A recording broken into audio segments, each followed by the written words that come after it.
Welcome to The Pathway. Thank you for joining me.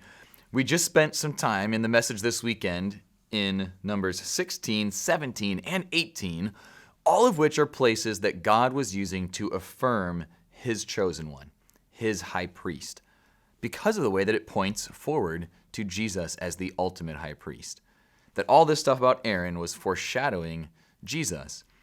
And so as I looked at the Pathway guide for this week, there were a couple of questions I thought would really be worth digging into, whether that is just thinking about it, talking to God yourself, with a group study, or with a friend, maybe a family member. And one of those is explore question number 2, which says, what do you think about the idea from the message that Jesus is the only one through whom we can approach God and find eternal life?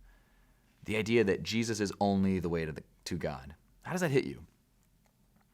And I wonder, as I ask that, I know that if you're going through a Numbers study, verse by verse, if you're taking extra time on the Pathway, if you're looking up some of these things in the Bible, maybe it's more likely that you would agree with that statement. So then I also want you to look a little further down on that same Pathway guide to the Try It section. Now, these are generally intended for some time that you spend by yourself with God applying these things. But this one might be worth talking about as a group this week too, because it says, how would you explain your answer to that question, if Jesus is the only way, to a friend who might not be convinced about God, Jesus, or the Bible? And I don't mean how would you debate it if you were arguing with somebody. I mean if you were sitting, having lunch, sharing a cup of coffee, and they asked you about the reason for your hope. What would you say?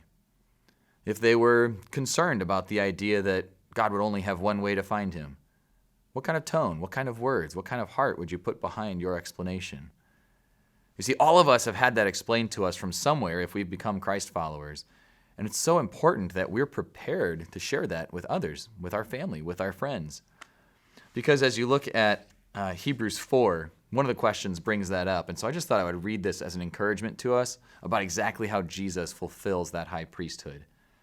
It says that we do not have a high priest who cannot sympathize with our weakness, but was in all points tempted as we are, yet without sin. Let us therefore come boldly to the throne of grace, not with fear like they were in Numbers 18, but boldly, because of Jesus Christ, we can come to the throne of grace that we may obtain mercy and find grace to help in time of need. I'm telling you, you read through Hebrews again. I know we studied it last year, but if you read back through it, it makes even more sense now that we're in Numbers. And Numbers makes even more sense if you go look at Hebrews again. So chew on those questions, enjoy those passages this week, and we'll see you next week.